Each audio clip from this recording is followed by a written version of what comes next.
In the last lecture, we were deriving the discrete equivalent of the degradation model, okay? And there basically we had an expression of this nature. The degraded image G, and we were discussing the various point splits function, and towards the end of the last class we had discussed the effects of motion blurring, where we had considered that in the x direction there is a uniform motion with some velocity v in the x direction, and we wanted to compute the point split function for that. Now in that there is a small correction which has to be made. So before we go over to today's discussions, okay, let us do the corrections pertaining to the last lecture. Well, we had the function, that is the degraded image gxy, written as 1 upon alpha 0 integral 0 to alpha 0 u of x minus alpha y d alpha. This is exactly what we had got, where alpha 0 and alpha we had already defined, okay. Alpha 0 was by definition equal to v into capital T, where capital T was the time of exposure, and alpha by definition was equal to v into small t, okay. So now what we did was that we had gone over to the 2 dimension, so that apart from integrating with respect to d alpha, we wanted to integrate with respect to d beta also, okay.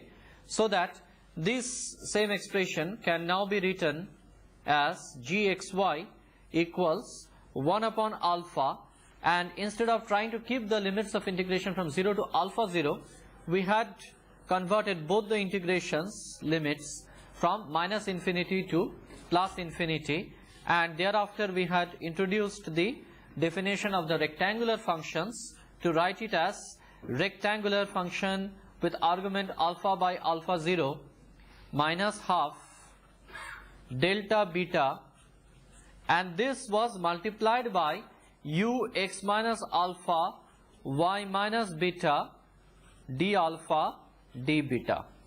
Alright. Now in our last lecture, this term u of x minus alpha y minus beta was omitted. Alright.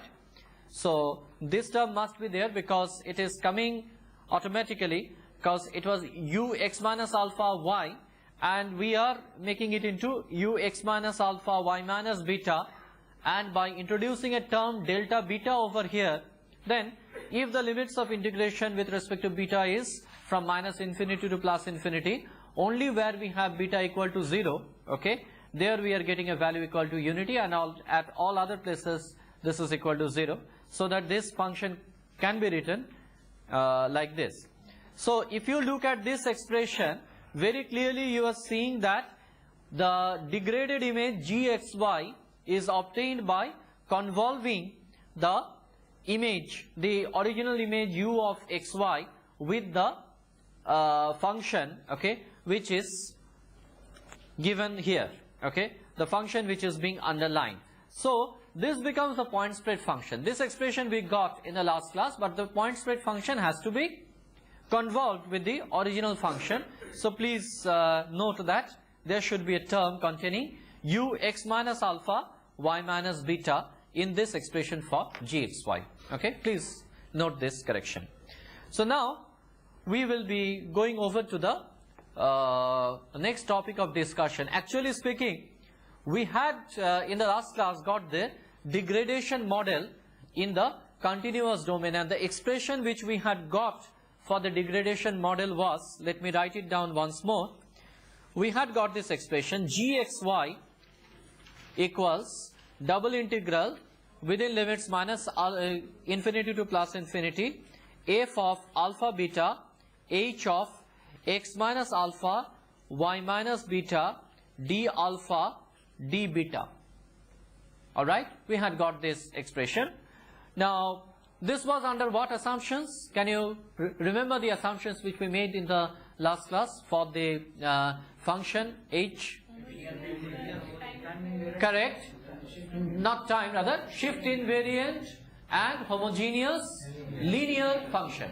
So with the assumption of linear, shift invariant and homogeneous function, we were getting the degraded model in this form, that f of alpha beta is nothing but the original image function. F of xy rather is the original image function, and h of xy is being defined as the impulse response of the system, or rather the point spread function.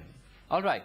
Now this was in the continuous domain, but we have to work in the discrete domain. Okay. So we must find the equivalent expression for this one in the discrete domain. Now to do that, let us simplify our problem. Okay. Instead of considering a two-dimensional signal, let us begin with a one-dimensional signal. Okay. So we are attempting to make a discrete domain formulation of degradation model.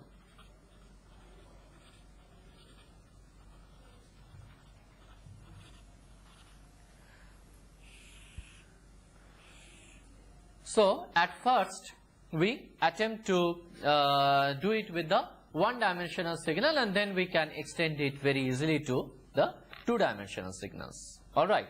So let us take an one-dimensional signal given as f of x. This is the original one-dimensional signal, and h of x is the impulse response for this one-dimensional system, right? And let us assume that x is a discrete variable, so that x is defined in the range of 0, 1, etc., up to some constant capital A minus 1 for fx. So that means to say we are taking capital A number of samples for f of x. Okay. And let us say that for h of x we are taking once again the samples of this h of x. Okay. And the number of samples for h of x need not be the same as the number of samples we are going to take for f of x, isn't it? They are going to be different. So let us say that we take capital B number of samples for h of x, so that for h of x, x is defined in the range of 0, 1 up to b minus 1, capital B minus 1. Alright. Now we would like to make a discrete domain formulation for the degradation model. So now if we want to convolve these two signals, obviously we have to do a convolution in the discrete domain. So if we want to do the convolution, okay, now since we have already taken the sampling functions, now we know that the sampling functions must be periodic with some period. Okay. And let us say that that period is equal to capital M, and we are going to have both f and x, f of x and h of x as a periodic function having capital M number of samples. Okay. So that there is no overlap in the period of fx and h of x. So what we are really going to do, we are going to choose capital M much higher than a and b. So if we choose M to be a quantity which is greater than or equal to a plus b minus 1, okay, if we choose M as the number of samples for both f and h, okay, having capital M number of samples, then it will be, then both f of x as well as h of x will be periodic with period equal to capital M. But the question is, we are having capital A number of samples for fx and capital B number of samples for h of x, and capital A and capital B are less than capital M. So what we do? we just extend the functions f of x and h of x by adding some zeros, okay, to make it a discrete function of length capital M.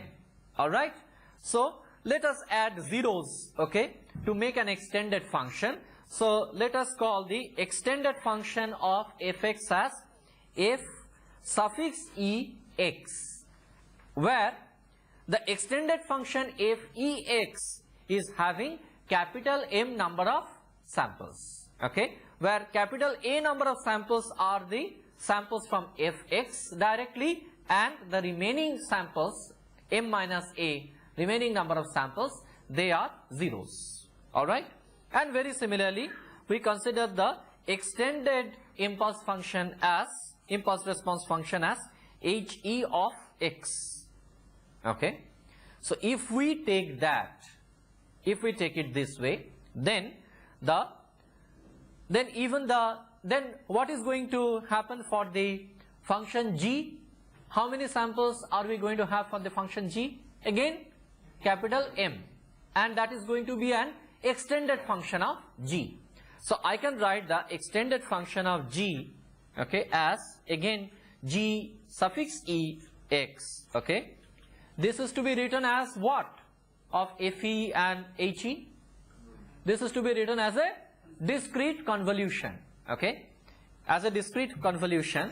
So what is the expression that we will be using? Fe, let us have a variable m over here, multiplied by he x minus m, okay. Is this enough? No, we have to do a convolution, but so that means to say, instead of integrating, which we were doing in the continuous domain, we must do the summation in the discrete domain. So this must be summed up for m is equal to 0 to capital M minus 1 in one dimension. Alright. Now this same equation, okay, we can write in the matrix form, in the matrix notation, matrix vector and matrix notation as G equals H F, okay, where we are taking how many samples of F? We are taking capital M number of samples, isn't it? So F is to be indicated by a simple vector, alright, and let us say, so Fe we should write, but rather, okay, we can write Fe0, Fe1, etc., up to the last element of this vector is going to be Fe m minus 1. Alright, so this is going to be the F vector, okay, that is to say the samples of the original image. And G stands for what? G stands for the degraded function, okay. Let us not call it as image because we are taking only one dimensional case, okay. So the G vector can now be written as GE0, GE1, etc., up to GE capital M minus 1. These are going to be the elements of the G vector. Alright.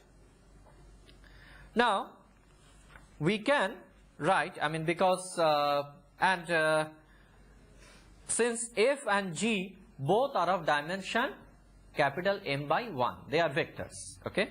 What is going to be the dimension of capital H? H has to be an M by M matrix, okay.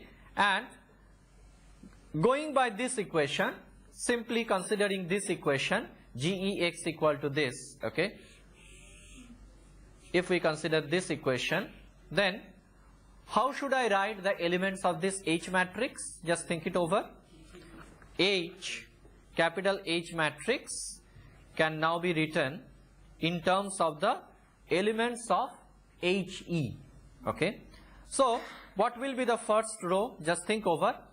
First row will be corresponding to GE0, that means to say corresponding to x is equal to 0, okay, and the elements, there will be capital M number of elements starting from small m equal to 0 to m minus 1. So can you tell me the first row elements?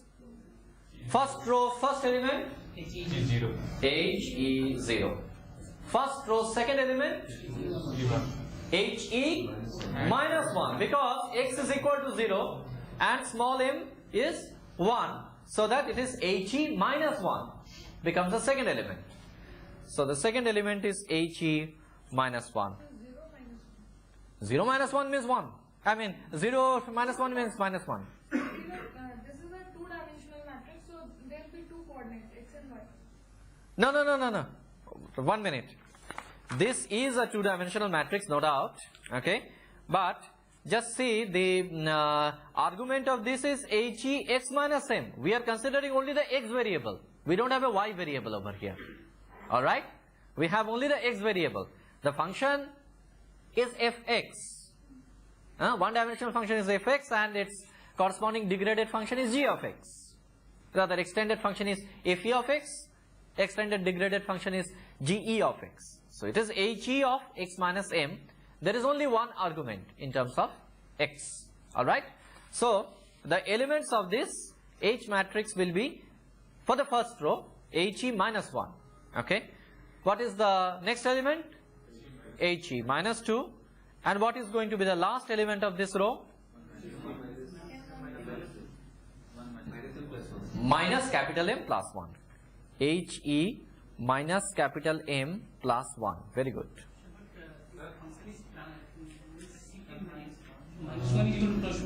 One minute. We are coming to that. We will make use of the property of this H function, and we will get the matrix in a better form. I mean, right now I am forming the matrix directly by making use of this expression. I am not doing anything more. Okay, there is no other manipulation that I am doing. Only to get the first row, I have put x is equal to 0. Okay, and got the elements by varying m from 0 to capital M minus 1. Only that much I have done. Is that acceptable? Because I mean, I have already defined what this F matrix, F vector is, what this G vector is. Okay? Fine. Now, what is going to be the first, I mean, this was the first row. What is going to be the next row's first element? HE1. What is going to be the next element? What is going to be the next? The last? Minus m plus 2. Very good. What is going to be the last? I mean, like this, I can keep on computing. What is going to be the last row? Anybody? HEM minus 1. Next element? HEM. No, not M. M minus 2. Next element? HEM minus 3. So on. What is the last element? HE0. HE0 is going to be the last element, not one. I mean, we are considering here x is equal to m minus 1, capital M minus 1. Okay, so it is going to be HE0. Okay, because we are varying small m from 0 to capital M minus 1. All right. Now, again, since we are taking samples of this H function, okay, basically H functions also we have taken how many samples? Capital M number of samples. So naturally it is going to be periodic with a period equal to capital M. So we can straight away write the property that HE of x must be equal to HE of capital M plus x, isn't it? Always. So if we make use of that property, okay, then it is possible for me to represent all the elements of this capital H matrix. Okay, this arguments, okay, I can always write within the limit 0 to m minus 1. Okay, so if I write that, okay, just let us have this for reference. Okay, and let us reconstitute the elements of this matrix H. Okay, so the first element, of course, can be written as HE0 as it is. The next element was HE minus 1. What I can write for that? HEM minus 1. HEM minus 1. By making use of the periodic property here, HEm minus 2, and the last element HE1. Very good. What is the next element? What is the next row? HE1. HE0, HEm minus 1, etc., etc., HE2. So on it goes. The last row, HEm minus 1, HEm minus 2, it remains as before, HEm minus 3, etc., etc., up to HE0. So this is the H matrix that we have got. Now, can you see some interesting feature of this H matrix? What do you observe? Rotating each row, rather by giving a circular shift to each row, we are getting the next row. So every row is a circular shift of the preceding. So what I do, simply if I give circular shifts to all these things, means if HE0 comes over here, HEm minus 1 goes one step, etc., etc., and lastly this HE1 comes back to this position by giving it a circular shift. What do I get? I get the second row. Again, if I give one more circular shift, I go over to the third row. And then if I give a circular shift to the last row, then I get the first row. Okay? So, do you know what this matrix is called? This is called as the circulant matrix. Very good. So, I have capital H. So, capital H is a circulant matrix.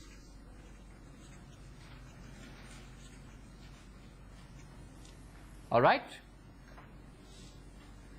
So, this is the composition of the circulant matrix for one-dimensional signals. Okay?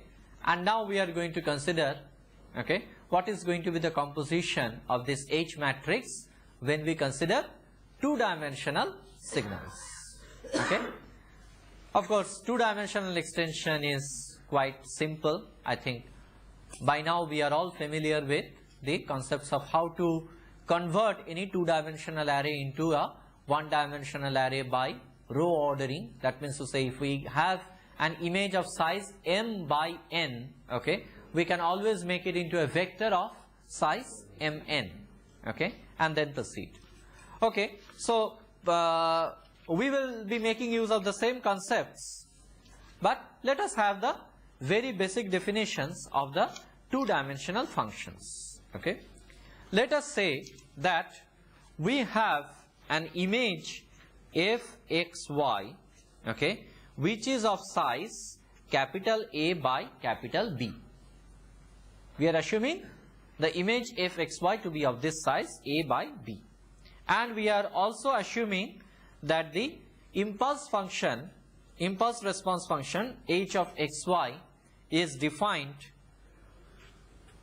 is having a dimension equal to capital C by capital D.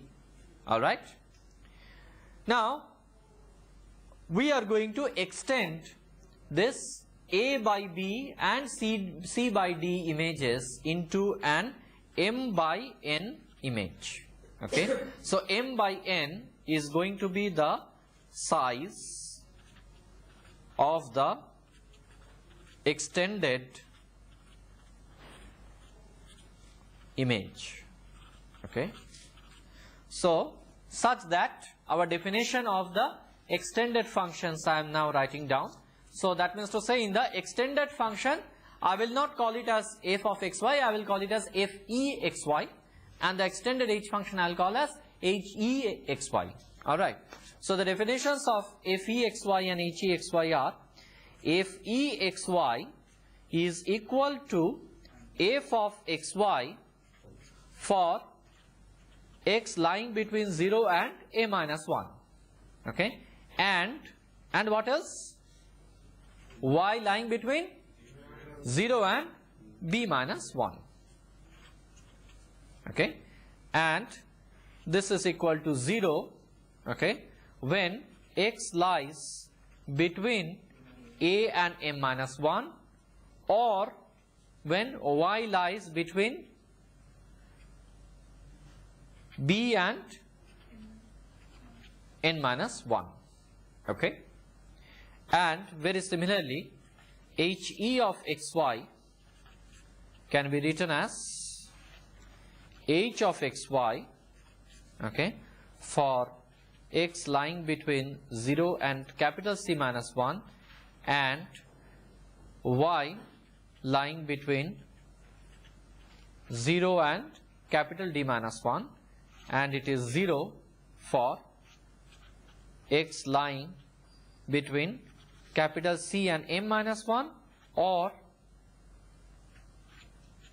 y lying between capital D and n minus 1. Okay. So these are the definitions of the extended function that I get. So I convert the function f of xy into an m by n image. I also construct an m by n two-dimensional function from the h of xy. Okay, so both I have converted to the image of size m by n. All right, and now with respect to the extended image, now this extended image, if I do a row ordering, okay, and convert it into a vector, what is the vector size that I will get? I will get vector of size mn by 1. All right. So in terms of these vectors, okay, I can write G equals, G is the degraded image, can be written as G equals HF. All right, where G and F are of dimension mn by 1. Okay, F is also of dimension mn by 1. And what is the size of H? H is of size mn by mn. Mn by mn. Of course, one thing we have omitted in this model. What is that? The noise term. Okay, and the noise, we were writing it as eta of xy in the continuous domain expression. Okay, so let us introduce the noise term also over here. Okay, and that we can write in terms of another vector, again of size mn by 1. So to complete this equation, I can write it as hf plus n vector, where n is the noise vector, again of size mn by 1. All right. Now, in the case of one dimension, we had seen that H was a circulant matrix. Okay. For the case of two dimension, okay, it of course remains circulant, but in terms of the H's which we had got for the one dimensional case, okay, we can represent the H for two dimension as a block of several such circulant matrices. Okay, and it becomes a block circulant matrix. Okay, so obviously capital H is of dimension mn by mn, and this we can regard as m square number of partitions. Okay, and each partition of size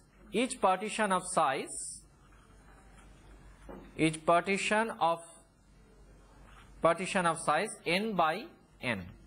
Okay, so we can write now this capital H in terms of block matrices, and the block matrix composition will be like this. The capital H matrix in two dimension is being written as H0 matrix, Hm minus 1 matrix, Hm minus 2, etc., etc., up to H of 1.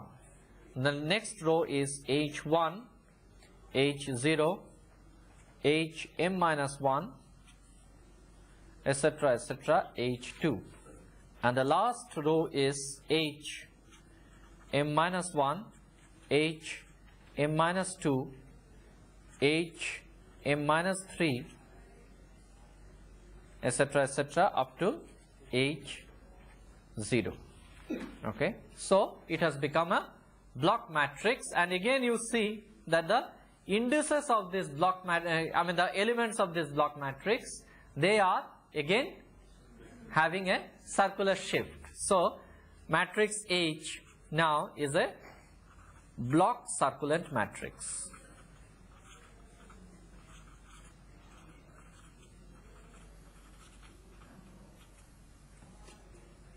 Okay, and individually these elements H of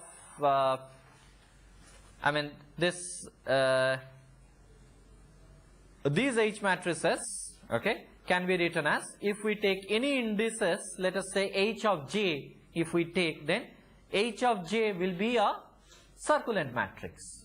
It is a block of several such circulant matrices. So H of J, so in this expression we can write where H of J is a circulant matrix whose elements are HE J0, HE J1, etc., up to HE J1. Sorry, it is Jn minus 1, and it is HE J1, and then this is HE J1, HE J0, etc., up to HE J2, and the last row is HE J in minus 1, HE J in minus 2, etc., last element is HE J0. Okay, and H of J is a circulant matrix.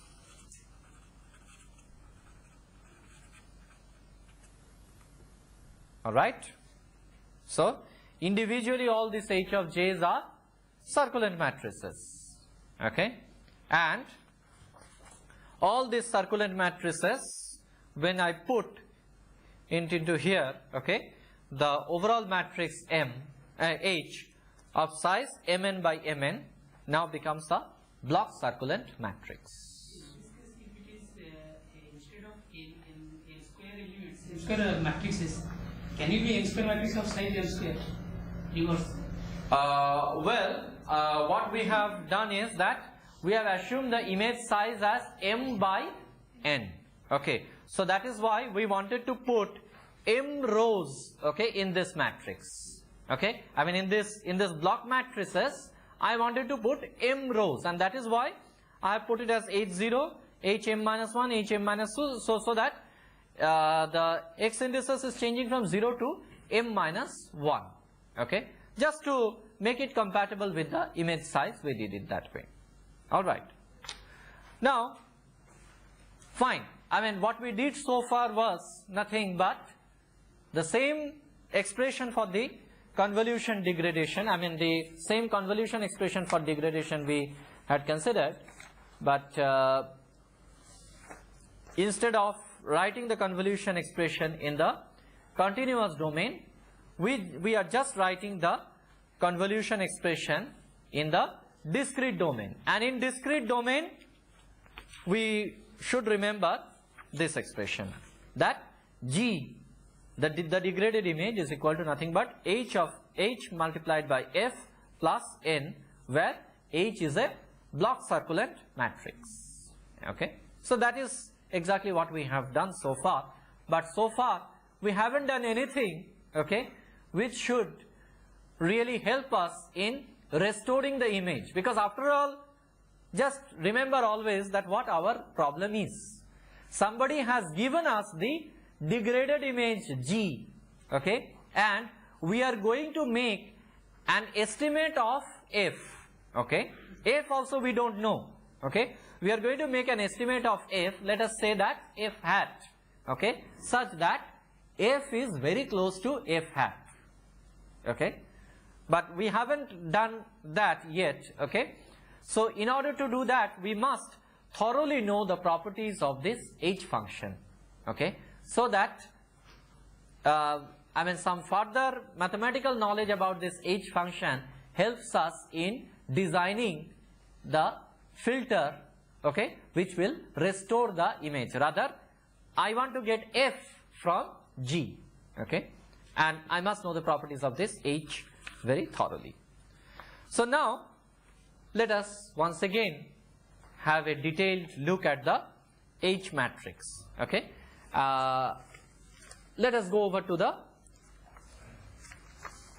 H matrix definition, rather the circulant matrix definition for m number of points. We are considering once again the one-dimensional signal, okay. Take one-dimensional signal and I am having the definition of the circulant matrix like this: HE0, HEm-1, HEm-2 up to HE1, okay, and the last row is like this, alright. And now we define two new quantities, okay. The two new quantities which we are going to define is, one is that we are going to define a scalar function, okay, which I call lambda with some index k, okay. This I am going to define a scalar function which I will call as lambda k, and I am going to define a vector, okay, which I will call as wk, okay. This is going to be a vector, and I am going to define these two terms, okay, in terms of the elements of this H matrix. So my definition, if I define the scalar quantity lambda k as follows: I take this as HE0, okay, plus HEm-1, okay, into exponential to the power j 2 pi by m into k. So just see what I am doing. I have taken HE0 as it is, okay. When I am taking HEm-1, okay, I have multiplied it by a complex exponential term, exponential to the power j 2 pi by m into k. Means this is how I am going to define this lambda k, okay, the scalar quantity. Plus I am going to write HEm-2, that is to say considering the next element, HEm-2 multiplied by, I take the complex exponential j 2 pi by capital M into 2k, okay. Like this I form a series, okay, series consisting of how many elements? m number of elements, and the last element in this series is HE1, and what is going to be the multiplication factor for the last? Exponential to the power j 2 pi by m into m-1 into k. This is going to be the last term here. So that is how I define a scalar quantity lambda k. Lambda k is scalar, isn't it? You can clearly see lambda k is a scalar. And now the wk vector, okay, I am defining as follows, okay. The vector wk, so let me write down here that this is lambda k by definition. I have just formed a series, okay, and by definition I am putting that as lambda k. And wk vector, okay, is being written as, its elements are 1 exponential to the power j 2 pi by capital M into k, okay, exponential to the power j 2 pi by capital M into 2k, etc., etc., and the last element I am considering as exponential to the power j 2 pi by m into m-1 into k. So that means to say that in this expression, whatever complex exponential coefficients I had considered in this series, okay, all those complex exponential coefficients if I consider and compose them into a vector that is being defined as my WK vector. So the WK vector is defined this way. Alright? So now tell me one thing, that if I now take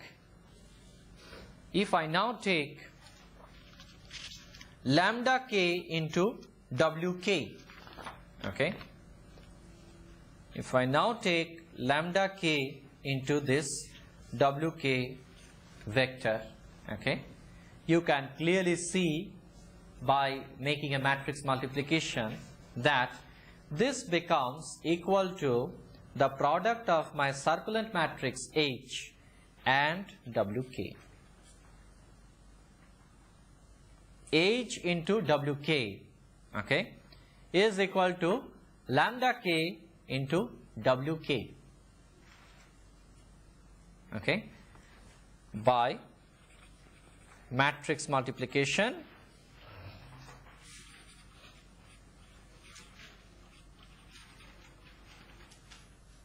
verify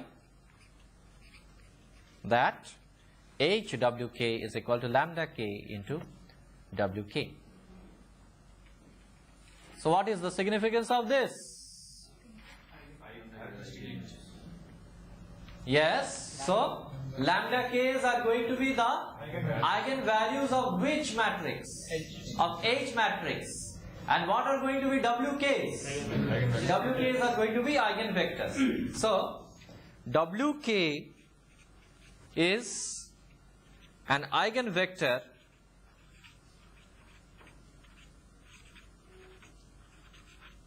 of the circulant matrix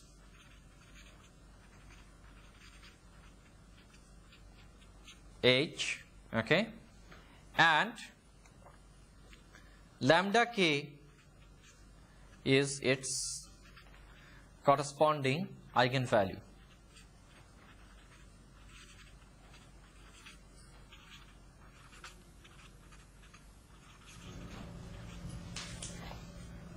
All right. So now see what we can do. Okay. So we know that WKs become eigenvectors. And what is the significance of WKs? WKs, just see the elements of these WKs. The elements are nothing but the complex exponential expressions. Can you tell me the significance of lambda k, the physical significance of lambda k? Anybody?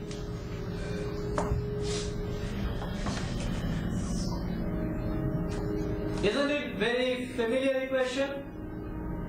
It is the, yes, speak out. Discrete Fourier transform of what? Discrete Fourier transform of the H functions. Discrete Fourier transform of the H function is clearly being written here, and that becomes the eigenvalue. The kth eigenvalue, okay, becomes the discrete Fourier transform, okay, of the HE function, the extended H function. Alright? And this is something which we must remember, okay, because we will need these ideas, okay, later on. So we are getting the discrete Fourier transform, and that is the physical significance of these eigenvalues. So I have chosen the eigenvectors in such a manner that the eigenvectors are nothing but the complex exponential coefficients, and the eigenvalues are the discrete Fourier transform of H functions. Now WKs are nothing but the eigenvectors. Now using these eigenvectors I can form a matrix, okay, consisting of the columns of all these eigenvectors. How many such eigenvectors are going to be there? M number of eigenvectors are going to be there. So I can write W equals W0, the vector W0, the column vector W1, etc., etc. Lastly, the column vector W m minus 1. So all the columns I am just putting one after the other, okay, and I get a matrix W. Alright? Now, it is very, now what is going to be the size of this matrix? W matrix? M by M. So it is a square matrix. Alright? And it is very easy to show that W inverse. Okay, can you predict what it is going to be? That is equal to W inverse W, and this is equal to the identity matrix R. So I is nothing but the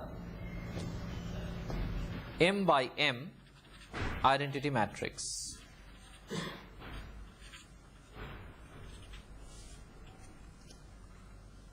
Alright? Now, tell me one thing, that if I want to now get, if I want to diagonalize this matrix H, this block circular matrix H which I have got, okay, if I would like to diagonalize it, okay, what should I do? So I should write H equal to, this is by the property of the, I mean this is by elementary matrix property, I can write, because already I have got W as the eigenmatrix. W is a matrix consisting of the eigenvectors.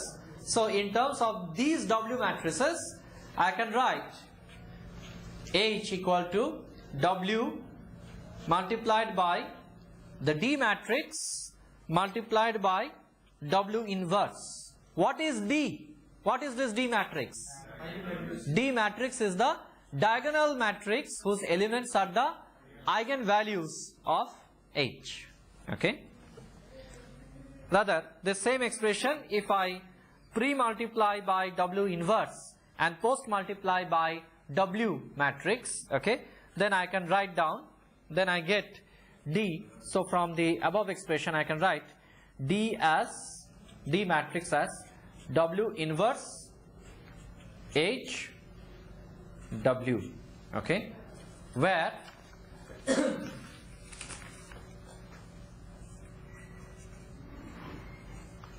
D is a diagonal matrix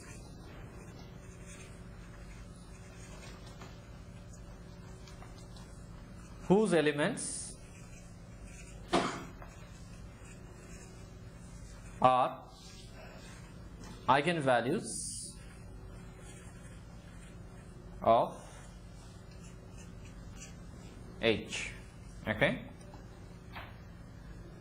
and now we are going to extend this result. Okay, this result we got for one dimension, because I had considered H to be a matrix of size M by M.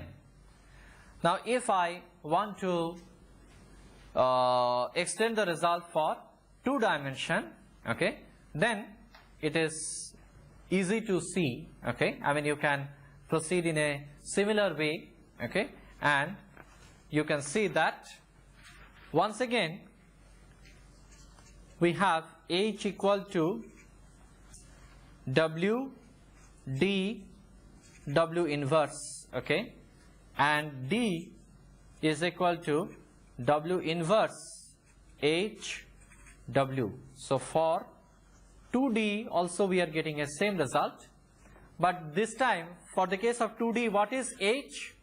H is the block circular matrix of size M by Mn by Mn. So H is the block circular matrix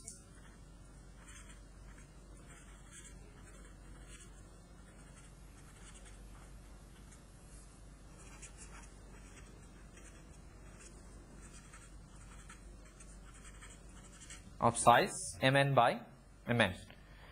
And what is the physical significance of D's now? D is the diagonal matrix consisting of eigenvalues, okay, and what were the eigenvalues in the case of one dimension? Eigenvalues were the one dimensional discrete Fourier transforms, okay, of H function. And in the case of 2 dimension, the elements D, K, K, okay, the diagonal elements, if I write D of K, K, Okay, these are the diagonal elements. d of kk's become equal to they are the eigenvalues, or rather they become the two-dimensional discrete Fourier transform of h function. Okay, so I can say that dkk's are related to the discrete Fourier transform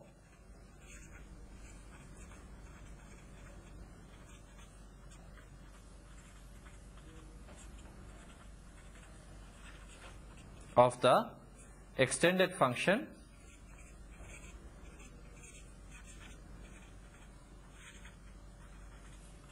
he xy. All right. So now what we know? We know how to diagonalize the H matrix. Okay, because the property, I mean, as I was telling you, that the property of this H matrix is going to be very important for us, okay, in order to have a proper image restoration. Okay, and now we also know that how to diagonalize it. And one thing, remember very clearly, that in the process of diagonalization, what you are getting are the elements which do not remain in the spatial domain, but you are getting elements which are going to be in the frequency domain, the transform domain or the frequency domain.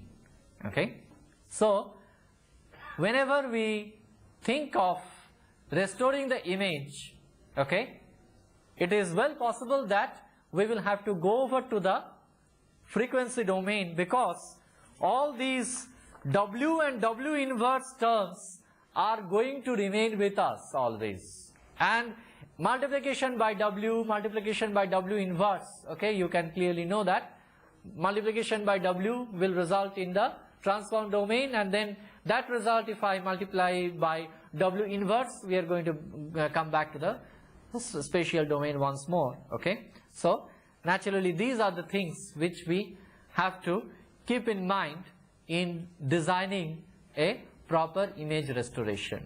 Okay, so we are going to discuss, we are going to utilize all the properties which we have studied regarding the discrete formalization of the degradation model. Okay, all the properties which we have studied, we will be making use of that in the next class. Okay, any questions? Thank you.